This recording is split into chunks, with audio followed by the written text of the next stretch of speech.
Hello everyone, welcome to Everyday Genius with Meenal. Today I am your host Hetvi Patel, a second year student of BSc Applied Psychology. Meenal, I really wanted to know more about meditation as these days people are facing a lot of stress which they can't overcome. So can you please let me know about it? Nice. Yes, you are so right that we are facing stress more and more in these days.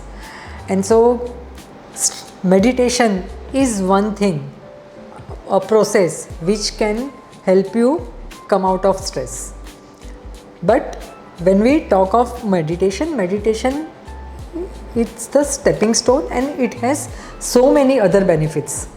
So once you understand meditation more, it will become an easy process for you.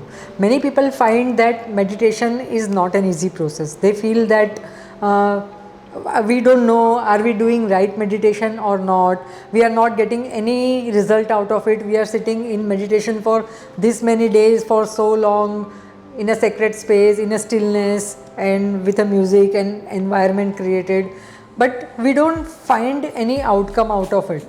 So if you know meditation better, you can meditate better. So yes, definitely I would like to talk with you about meditation. You can ask me whatever you want to ask. Right, as you said, there are a lot of misconceptions about meditation, as when people try to meditate in a stressful environment, people can't do it, so they actually generalize it that it is not going to work for them. So how would you narrate it as in that these barriers can reduce? Yeah, for that there are meditation. What is meditation? First let's address that.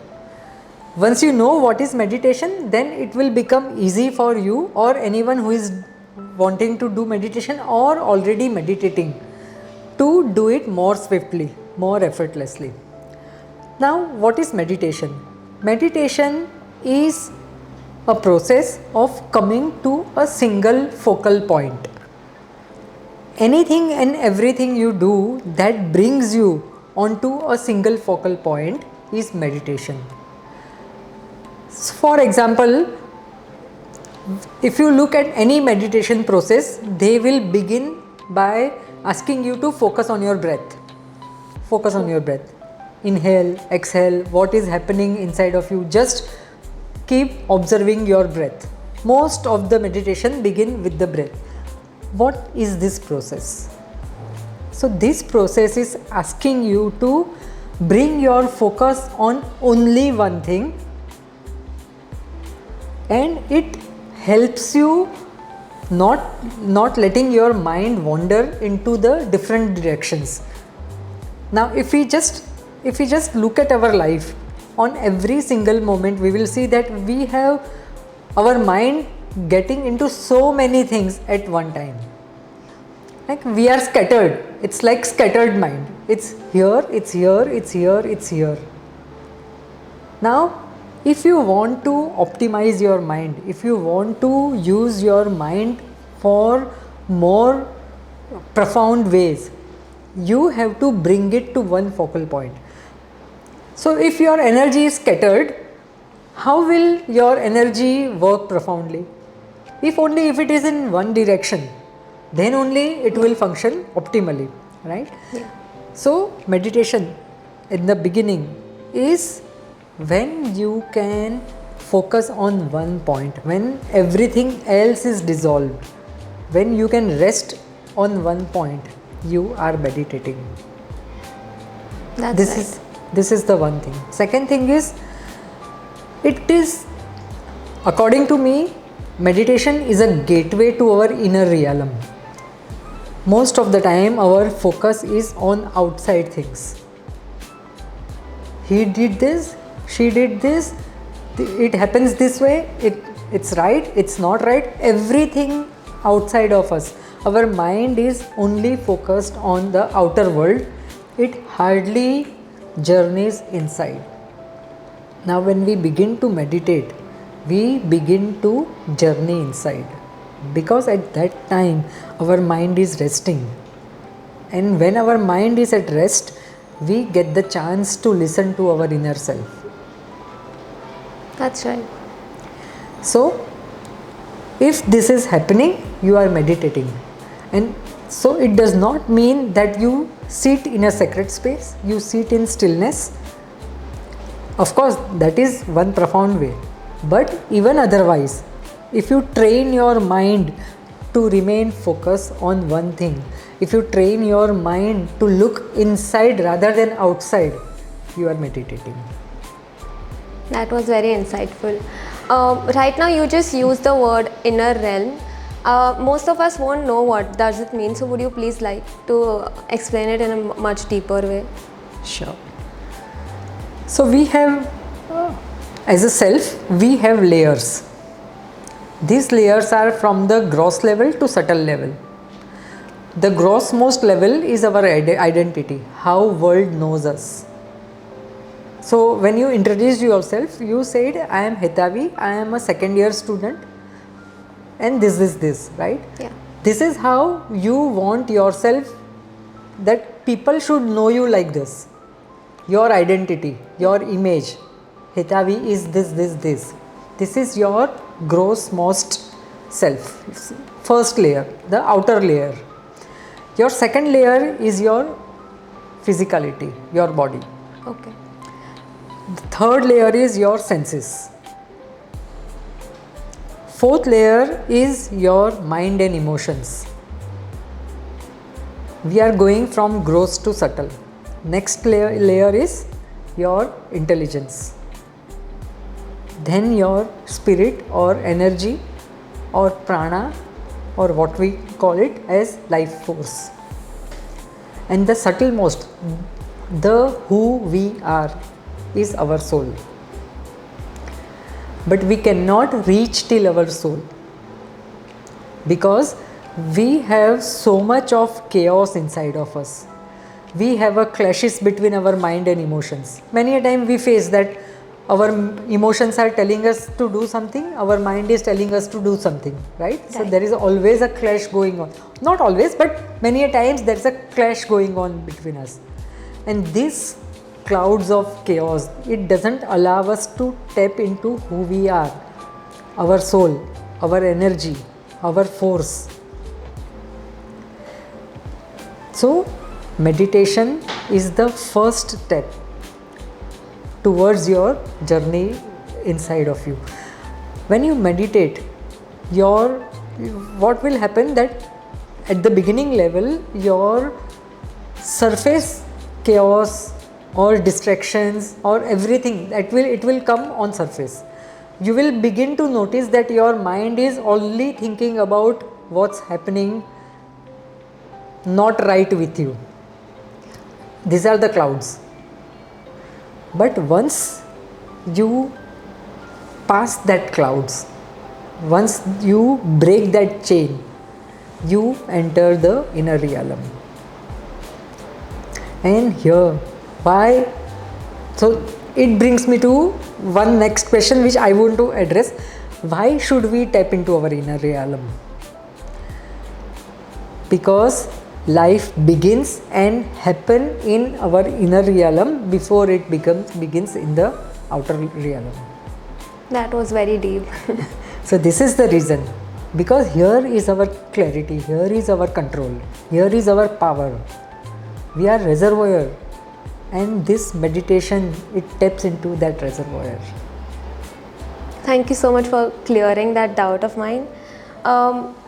I'd like to bring this back to your personal journey. How has diving into your own realm changed you, not just in meditating, but how you live, lead, or guide others? Okay. Writing is meditation for me. So I have had a very quiet journey of 30 years, a homemaker, and I have never stepped out of my comfort zone. But writing was always with me. There was a deep queries inside of me which I wanted to address, I wanted to know, I wanted to understand. And writing helped me. And now when I am here at this juncture, when I look back, I understand that writing has helped me shape and that writing was meditation, because it was bringing me to the center. So if you are a painter, then you would know that while you are painting, you just forget anything and everything around you. The noise is outside, if somebody is doing something, passing by, anything, nothing, you and your painting. And also it comes to a point when you and your painting merges, they become one, everything else dissolves. So same thing used to happen to me when I used to write. I used to even forget my existence while writing. I used to be so engrossed, and I think today where I am, it is because of that writing, and that writing is a meditation. That's right. I think meditation is kind of a gradual process. These days, people just want instant gratification, which they can't get through meditation because it's a slow, ongoing process. Yeah, true. So true. The reason is they do not know the larger picture. They That's do right. not know the potential they have or who they are in reality. If we know this, then we might want to progress even if it is a slow journey. But if we don't have that picture in our vision, then what is the point? What is the inspiration? What is the motivation? Right. So I think we are lacking that motivation of a larger picture of who we are and what we can do and how we can do. Yeah, that's right. If we know what you're getting as in a reward, people would go on with the process. But if you don't know the reward, they won't. Yeah, we want reward for everything. Yeah. If we are not given reward, then I think then we would not want to do something. Or maybe we can live in our comfort zone if we are not getting any rewards. But if we are not getting rewards, then we would not step out of our comfort zones. Can you describe what it feels like when someone truly connects with their inner realm during meditation? Oh, you will know. There are no words to describe that. You will instantly know. How do you feel when you look at the sages? When you look at people who are just with themselves? What do you feel? Very focused. I mean, some people might feel that they have gone mad. I mean, just they are within themselves, not caring about the world. Yeah, but at the same time, you also feel that you have come to something which is very refreshing That's true. and full of life. Can you know that life can happen in doing nothing? In just being with yourself? Life happens more because there are no clashes. You will, when you are in that environment, when you see a sage, when you see somebody living with themselves fully, you will get inspiration. You will feel tranquility. You will feel something that you feel you are missing something. That's something which they have, we don't have. Right. So that's the thing. Okay, my last question would be, sometimes people just meditate to relax and manage stress. But is there a deeper layer to it? In your experience, is there a difference between meditating for calmness and meditating for inner awakening? So this is just a purpose we are talking about. We are not talking about meditation itself. Meditation is it's a huge thing. It's a huge thing. And when you, even if you begin to meditate for relaxation, to be out of stress, at least you have entered into the arena of meditation. Because it all begins with a quiet mind.